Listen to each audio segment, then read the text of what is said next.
Welcome, welcome, kings and queens, to another episode of Chats with Black-owned businesses. This is our 6th episode, Creating Wealth Through Service. We interview Sam, who is serving his purpose through his Black-owned business called Black Real Estate Dialogue. He has started a podcast that educates and connects the Black community to the power of real estate investing while sharing his journey and many successful Black investors' experiences. Sam shares how he has monetized this one-man show into a viable business and gives a few tips to new investors and podcasters. I really hope you enjoy the show and help us normalize Black wealth and Black ownership by liking, subscribing, and sharing. Thanks. Let's get started. All right. What's up, everybody? My name is Sam Dalcine. I'm the host of the Black Real Estate Dialogue podcast. I'm very excited to be here today. Awesome. Tell us a little bit about your childhood, what you saw or didn't see that shaped your idea of building wealth. So I grew up in Brooklyn, New York. Both of my parents came to New York from Haiti. And growing up, I didn't learn much about building wealth of my parents and the parents of all those around me, just trying to survive, just trying to pay the bills. Like I always knew I wanted to be in a better position financially than my family was. But I did know that I wanted to be wealthy just because I didn't want to, we grew up okay. You know, we survived, we had what we needed, but there was never a surplus, if that makes sense. Like we had enough to eat, to pay the bills and so forth, but there was nothing more than that. Yeah. And, you know, there were times when we struggled, but that's not the life I wanted to live. So I knew that for sure. So how did you get into this whole entrepreneurial mindset? Like, how did it start for you as far as becoming an entrepreneur? Yeah, so I think I had an entrepreneurial spirit from a young age. It's crazy. I was just thinking about, there was a time when my family had to move, and I had a basketball hoop in the backyard, and a close friend of mine who I'm still friends with, I said, well, I got to do something with this hoop. So I'm going to sell it to him. And so I had him put a down payment on the hoop, and I showed up every week asking for my money, and I put him on a payment plan. He didn't finish paying it off, but I'm like, looking back, I'm like, wow, I've been a shrewd businessman from a young age. And thereafter, my freshman year of high school in New York City, or probably in most places, when you're on an athletic team, in order to pay for your jerseys and different things, you sell candy. And I noticed that there were 2 people I knew who were not on teams, but they got the candy boxes that the athletes got, and they were selling their own candy. And so at that time, I realized an opportunity. And I said, all right, I'm gonna do the same thing. So I got me a candy box from the garbage. And, you know, my family went to BJ's, which is kind of like your Costco or whatever. You know, I mean, my first purchase, I purchased a mix of candy, and I knew where the hot spots were in the school. So I would place myself there in between periods, and I did it very systematically. And I made about probably $1,000 profit as a freshman. As a freshman who gets like a couple bucks a day as your allowance, you got a lot of money. There were 2 things. One, like my mother was very upset about it because for her, and I get it, from her, it was like, wow, like, are you saying, do you think I can't provide for you, and things of that nature? And I said, no, like, I'm just trying to get money. And, you know, you're not technically supposed to do it. So there was one time I transitioned over to Welch's, you know, as opposed to like the canned, you know, chocolate and Skittles and stuff. And the teacher took my whole box because they found out I was not selling for a team. And I tried to restart again and got shut down. So, you know, there weren't too many ventures in between there until I got out of college, really. But looking back, that's where it started. Like I guess I always knew I was interested in business of some sort and making money, and noticing where there's an opportunity to make some money. So I think it started pretty young for me and reappeared in the last year, I would say. Walk us through that journey of how it reappeared and how, you know, you got started with your business, your podcast. Yeah, that's a great question. So I always thought, like in my 20s, I figured, okay, you know, I'll work, I'll go to school, I'll go to business school or something, I'll become like a consultant, and then I'll start my own consulting company. For me, I was thinking about it in a very cookie cutter way, how I'm going to get to entrepreneurship, thinking that I need to do all those things, go to cookie cutter way, go through the corporate life and world in order to do it, because that's just kind of what you're exposed to, right? I tried to go to business school, that didn't work out.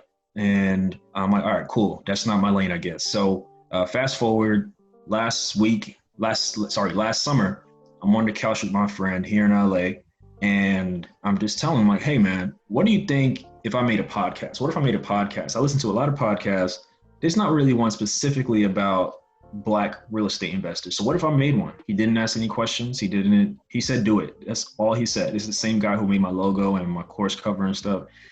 He said, do it. From there, I kind of just, went with it, started the podcast, didn't know what I was doing, and just figured it out along the way. But I think I also have to credit my 9 to 5 as well, because my last 2 jobs, I was on teams or doing work that was brand new where we had to build it from the ground up. And those kind of jobs always interest me because I get bored quickly. I need things to change up. So I think working in environments like that and working with other people to build things from scratch has kind of parlayed itself into entrepreneurship. And so the podcast, we're at over 40 episodes now. Started in October. It's been great. From there, started getting into affiliate marketing, and then I created my own product to teach people how to do what I'm doing now. Because, I wasted so much time just researching, trying to figure stuff out. So I'm like, you know what, let me just compile everything I've learned to help other people. So that's kind of how it reappeared. And to be honest, like it's taken on a life of its own.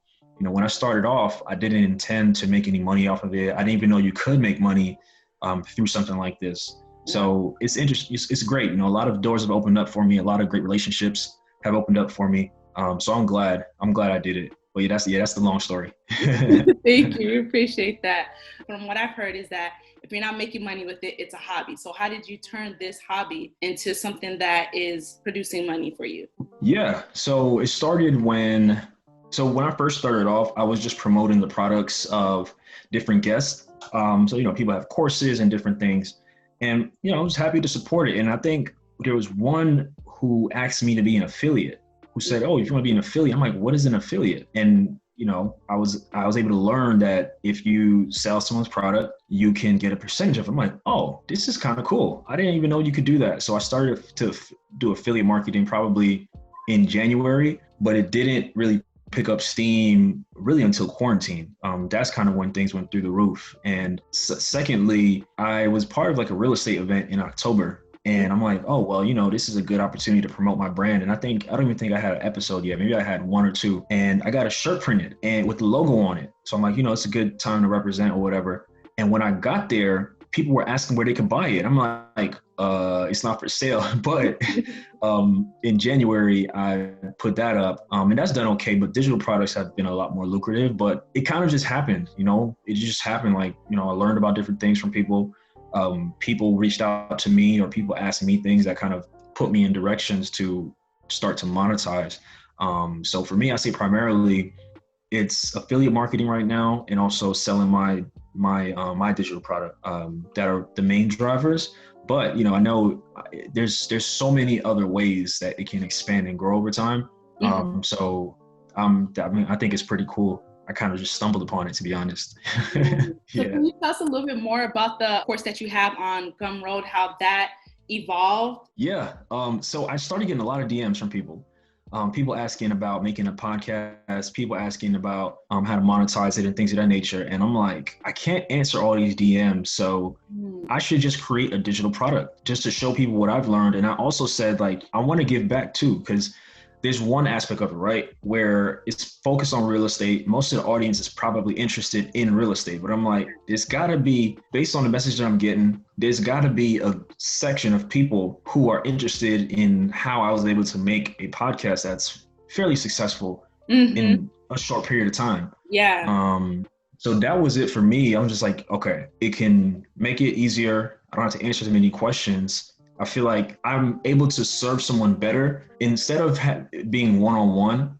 If I could package it and someone could just buy it and do their thing, I feel like I'm serving them better than if I'm trying to get to their message in the midst of other messages. You know what I mean? So that was kind of it for me, just more efficient way to help people. And also just to pass on to people, I feel like the world is big. There's no point of me being the only podcast. Like there are people who like different stuff. Like most people may not like real estate, and that's fine, you know, but you can make a podcast and people will be interested in it. There are people who are interested in what you're interested in, which is what I always try to tell people. So that was it for me, just to empower others as well. And something else is that my podcast helped me to find my voice and to serve my community, to help my community in a different way. And, you know, I feel like, you know, in the midst of everything, this is my contribution to the movement, just empowering us with information on how to become owners. Because in this country, what's incentivized is business ownership, land ownership, real estate ownership. That is what's incentivized in this country. So for me, it's like, all right, these are some of the ways that we can maneuver within this system that was not set up for us. So for me, this is my contribution to the fight. So all that to say, a lot of the reasons why I decided to go ahead and create my own product. I think that's another reason why you're being so successful in what you're doing, is because you're finding a need and you're servicing those people. That's just brilliant. What were some hurdles you faced in starting your business? First hurdle would be my own unbelief. It's interesting how the mind works. Like, this is something I've never done before, right? I didn't have any experience in it. I didn't personally know anybody who had done it. So I didn't have anybody to lean on. Okay. I had to just figure things out. And it was tough. Like in the beginning, I didn't know how to upload to any of the hosting places. I barely knew what I was doing. I remember I was initially going to record on Skype. Like I started reaching out to people talking about Skype, and the person said, "Do you have Zoom?" And this is somebody who I didn't end up interviewing until maybe 8 months after. But I told her when I interviewed her, if it wasn't for you, I would never know that I should be using Zoom to record and everything. So, you know, I didn't know how to edit. And for me, the hardest part was just pushing through, you know, and just believing that I would get better, I would improve. So it was hard. Of course. And I think in the beginning, it was hard as well because people didn't always reply that I reached out to. And I talk about that in my course, like the fact that people are busy, people may not always be able to respond. So that was something else too. And then third, I would say, is the people around me. I don't know anybody who has done this. I don't know anybody who started a podcast. So people didn't really understand why I was doing it. You know what I mean? Why I was dedicating so much time. And I had to realize that my customer base, that my audience is not my family and friends. My family and friends are my family and friends. They are not my customers. They don't have to be my listeners. And I think once I got over that, I was full steam ahead. And once I kind of just kept believing in myself and it's like, you know what, it's not going to be perfect. You just got to go, you just got to start and you get better. And things did, thankfully. So those are definitely some of the hurdles. And, you know, sometimes it's still hard, everything doesn't always go as planned, right? But I think, you know, when things don't go as planned, it makes you more creative and it makes you motivated to figure out other options for things. I would love to hear your take on this. How long did it take for things to actually start moving along? When you actually started feeling like, yeah, I'm doing this for a reason. I'm serving my community, and there's actually a community out there that's receiving this. When did you get, you know, that positive feedback that you needed to, you know, continue hustling, continue doing what you were doing? I really went to the next level during quarantine. I think a big part of it was people were just more attentive. People were online more. Yeah, like around March, April, I started going live a lot with different guests and stuff. You know, the following increased, like people were just more engaged. And once I was around that point, I'm like, okay, I think I might be onto something. Because it was kind of like stagnant from my perspective for the first 3, 4, 5 months. And this felt like that each of the last few months. I'm like, okay, I'm really onto something. Favorite like memories of being a business owner? I would say the friendships I made. Like one of my guests, Mark Jones, I think I interviewed him, I don't know, maybe episode 20 or something. We've become good friends because we both kind of got into e-commerce and like online business together around the same time. We released our courses. Our first courses we released maybe the same week or something, but he's doing really well now. But yeah, so we push each other every day. We encourage each other. He called me this morning just to encourage me. He talked to somebody about some stuff. So I would say the relationships, that's been the favorite part of it, you know, and just knowing that, you know, I now have relationships with people all over the country, you know, and it's great. It's really cool. Like people I can call on if I need help, if I'm working on a deal, or, you know, if I need some advice about business or about real estate, there's certain people I can just hit up. And at the drop of a dime, we can connect. So I'd say that just the relationships I've been able to build, it's almost like getting mentors in a way, you know, because a lot of the things that my guests do or have done, I aspire to do, and they've helped me out on my journey. So that's definitely been, the best part. And I think also there's just the impact that it's making as well. I look through the comments, I look through the reviews, and it's just amazing what the nice things people have to say. And it keeps me going, just knowing that someone finds the information valuable, whether it's one person or 100. I think all of it really matters, and it just helps because, I don't feel like recording every time I record, but I know when I start, someone is going to be impacted. When I asked you how long it took you to actually start seeing some type of feedback from what you were doing, and you said it was stagnant the first 3 months or so. Can you just explain to us how important consistency in your mind frame was during those times of not getting the feedback that you were expecting? One thing I always knew is that this is part of my purpose. This is part of what I'm here to do. I feel strongly about that. So during those times, I'm like, it doesn't matter. I have to keep going. I have to keep putting stuff out because you never know when something is going to hit. And I'm not even close to what my peak is going to be. I know that for a fact. It's important to just keep going. It may seem like a waste of time. It may seem like it's not worth it, but you will never know if you don't keep going. It could take off in the second year, in the third year. You never know. You never know what opportunity is going to come your way. You never know who's watching either, because a lot of people are watching. A lot of people are listening. They may not say anything, but they see it. So for me, I'm like, all right, I just have to keep going. I have to keep going. There's some signs. It may not be what I think it is or what I think it should be. I may not know how to do everything well right now, but I have to keep going. So for me, I just kept it in my mind. Like, you never know what's going to happen. Just keep fulfilling your purpose, keep serving the people, keep putting content together, keep interviewing people and sharing their stories. Just keep putting stuff out, and eventually you'll see some signs where, it's like, all right, cool. I feel motivated to keep going. I feel motivated to keep growing. What, in your own words, makes your business special? I think the relatability. I'm a common person. I'm a common man. Like I'm not a guru. I have a job. I'm just trying to make it like everybody else. Yeah. So I think the relatability piece of it, because one thing I'm intentional about including in my podcast is my journey and how things are going with me in my real estate endeavors. I think it's important to have that transparency. Everything does not always go well, right? Sometimes things don't go as planned. So for me, I think what makes my business unique is the relatability and, the access, right? Like I'm not filtering people through an assistant. I'm not at that point yet. So people are able to connect with me directly. So I think just the relatability and the accessibility makes my business unique. How has your business though changed from when you first started? Do you have a team? How has it grown from when you first started in October of last year? Yeah, so it's still just me. I might have someone help with like, a course cover or something like that, but it's still pretty much just me.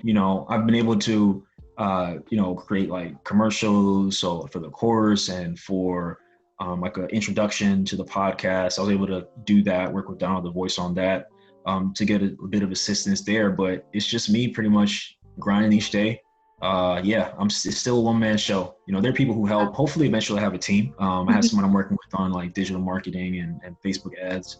But that we literally just started on that. I need you to break down what are you doing with this one-man team, because literally every single time I'm not on social media like that, which is why I know that I would need a team or something. But I just see posts from you from every angle, and I'm just like, I don't even have the time to keep up with it. Then on top of that, if I message you, you respond. Are you like automating any of this? Like, how are you getting all of this done as a one-man show? Yeah, well, it's definitely not perfect. There's some automation. Like I've used different posting apps and stuff before, but you still got to create the stuff, right? So it's time consuming. I'm not gonna lie to you. It's time consuming. Like, on Twitter, for example, if I'm on Twitter, to really engage, you got to spend some time on there. And I'm not able to spend time on Twitter every day, but Instagram I'm on pretty much every day. I'm not as efficient. I just try to put out as much stuff as possible. When stuff comes to mind, I try to just push it out. But I am working towards getting more organized. Like I do want to put out more content, have more like, systems and plans and stuff. But yeah, I guess I just get it done. Like it is time consuming, but I think during the quarantine, that's allowed me to have more time for sure. Because I'm not driving all, here and there. So I have more downtime to create stuff and to create posts and things of that nature. But it's time consuming. I would definitely say that. So hopefully, I get to a point where there's certain stuff that someone else is doing. But right now, I'm pretty much doing everything. You're going to get multiple questions that are the same. Do you have like responses or a system where you can literally just copy and paste responses that you've said to other people? Like, is there anything that you do to help kind of like streamline things for yourself? That's a good question. So I haven't set up the Instagram autoresponders yet. Right now, my DMs are pretty manageable right now. But eventually I want to work towards having the autoresponders or things of that nature. Like when it gets to a point that I can't handle it, I'm just going to need to get some help. But yeah, for right now, I'd say it's pretty manageable. I mean, some things fall through the cracks. Like it's hard to sometimes get back to people, as fast as I would want to. And with all of this, have you quit your 9-to-5, or are you still working your regular 9-to-5 and just adding all of this onto it? Yeah, I'm definitely still working my 9-to-5. Like I'm not making enough to where I could leave. And I want to just continue to grow the business, and I want to continue to grow the business. I plan to have a 9-to-5 for like the foreseeable future. What the money that comes in the business, I want that to be for the business. I want to eat off of that right now. Because a lot of times when people are, wanting to be an entrepreneur, they just want to find the easiest get out, of that 9-to-5, and don't realize that you have to actually, put a system in place, and maybe that 9-to-5 can actually get you to where you need to go even quicker. So if you can just kind of like break down your thought process of keeping your 9-to-5. I think there's a lot of 9-to-5 shaming. Like, in my posts, I say stuff about the job, I do, but it's just from personal experience, right? So stuff like, you're a line item in your job's budget, or, your job doesn't care about you being wealthy. Like I say different things about the job, but it's just the facts of the job, right? Most professions, you are not going to gain your wealth from working for someone else. At the same time, your 9-to-5 could be your biggest investor into your business. And one of my guests, landlord in Stilettos, Michelle McAllister, she mentioned building a bridge to leave your 9-to-5. For me, it's about building a bridge. Like I'm not about to quit my job tomorrow because I had a couple successful months in business. That makes no sense to me. For me, it's like when I leave the 9-to-5, I want to leave for a business that's doing well. Because for me, it's like I won't be stressed. I won't have to be stressed to create money or to find money. Like when I leave my 9-to-5, whenever that is, I want to have built a bridge where the transition is easy. Some people have different risk tolerance and they could just drop everything. That's not my personality. Yeah, I think there's way too much 9-to-5 shaming. Some people are fine. They like their job. They like the 9-to-5. They don't aspire to be business owners. Perhaps they'll passively invest in stuff. They don't want to be the head of a business. And that's fine. I think you can do both. You can have a 9-to-5 and invest, and you can have a 9-to-5 and have a business. If you're happy with just your 9-to-5 and putting away money for your retirement and you plan to work through then, that's your prerogative. So I think it's to each his own. I don't think I'll be working 9-to-5 for the rest of my young, pre-60 or whatever. I just think it just depends on who you are. But for me, I'm building a bridge. I will leave when it's time, and I'm taking my time. I'm not in a rush. I just want to build a good business, build a consistent business. And when the time comes, even if it's years down the line, we'll make that choice. As far as your business goes, you have the podcast, real estate investing that you're doing, and you have your course on Gumroad. Are all of them built under one bridge, or are you having them as different businesses? Like, how are you setting that up? That's a good question. So everything is in my name right now. I'm not even fully incorporated or anything like that, because I didn't think everything that's happening now, I didn't expect that. So, everything is not through an entity at this time. I have an accountant who is helping me out with stuff. She said, so for right now, she's like, you're good now, but once you reach a certain income level, then we'll have to reconsider. So for right now, it's all a sole proprietorship. Yeah, for tax purposes, my CPA was just saying, how, the way it is now, with where the income is now, you're fine where you're at, and we'll kind of reevaluate throughout the year. How has it benefited you and your business of having an accountant, as far as savings or anything like that? Do you have any of those stories to share? Yeah, so so before this year, I was working with TurboTax. This is the first year I actually worked with an accountant. It's a Black woman. It's actually Todd Capital. It's his mother. She's a CPA. Nice. Okay, I'll get her information to put on the show notes. Yeah, she's really good. And so, it kind of it started with her, and it was great. She's good. She knows her stuff. But I kind of let the accountant handle the accounting stuff. And we did the taxes last year from like, my W-2, my house and all that stuff. So I say find a good CPA, you're good. Find a good CPA, they'll make sure you're doing what you're supposed to do and paying your taxes and, getting write-offs and all those things. I think it's important. Like I was talking to a friend a while back and I said, you have to start assembling your team. Rich people have a team. They have an accountant, they have an attorney, estate planner, they have bankers, they have people to guide them in all the main areas of their life. And so for me, I just see it as I'm building my team. I have my accountant now. Eventually I'll have my attorney and all those things. So it's important, you got to start building your team. You got to start building your team for when you reach that point. So everything's already in place. Can you let us know how that team's going to look like? What the team's going to look like? All black. All black for sure. 100%.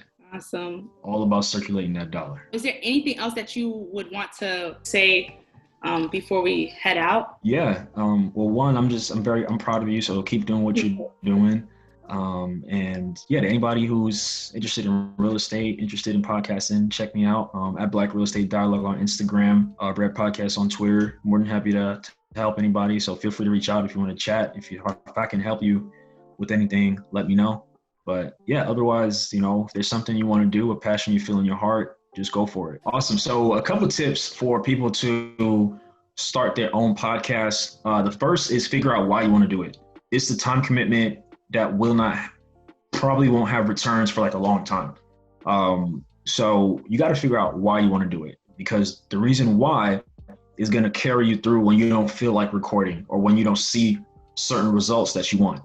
So that's the first thing that I would say. The second is build your audience. Start your social media channels before you even drop the podcast. Start dropping knowledge, start dropping resources. I did it probably maybe like a month before I dropped the podcast, but I would recommend doing it even further in advance, because if you build an audience and you build a tribe and a following about whatever your topic is, once you start your podcast, they're going to eat it up. I kind of had to build both at once. So if you could do that, I would recommend that. And it can also give you some more lead time to, ramp up towards it, to preview it, to get guests and things of that nature. Because I was kind of scrambling in the beginning. So I would say those two things for podcasting. So figure out your why, build your audience, and just learn as much as you can. And then for real estate, I would say the first thing is to figure out what strategy you want to use. Do you want to buy and hold? Do you want to flip? Are you looking for just a primary residence for you and your family? Do you want a house hack? So I would say figure out what it is you want to do. But the way you do that is just by taking in information. So consider how you process information. Are you more of a video person? Are you more of an audio person? Are you more of a reading person? And go at it accordingly. So if you are an audio person, check out podcasts about real estate. If you are a video person, go on YouTube, watch documentary. Well, yeah, go on YouTube, I'd say. Go on YouTube or buy a course, a video course. If you're more into reading, processing information that way, there's plenty of books about real estate investing. So I would say those are the three things I would say. And then secondly, I would say get your money together too. So once you find out your strategy, you got to figure out, okay, are you going to raise the money? Are you going to use some of your money? Or is it going to be a split of raising money, of hard money lenders, of bank money? Figure that out and try to get your finances in order too. Figure out if you are investing by yourself, if you're going with a group. Those are some things you want to figure out as well. And yeah, just do your due diligence. Get your inspections. If you don't, it's a risk. If you're willing to take the risk, fine. But yeah, just do your due diligence as well. That's what I would say. Do your homework, but also just do enough and know enough to get to the finish line. Don't feel like you have to know every single thing about investing in real estate before you do it. Because there's things I learned after the fact. There's things I'm still learning. You're never gonna stop learning in real estate. So I would say try to approach it with that mindset as well. Nice. Thank you so much for doing this with us. Have a good one. Thank you. I appreciate it. All right, everybody.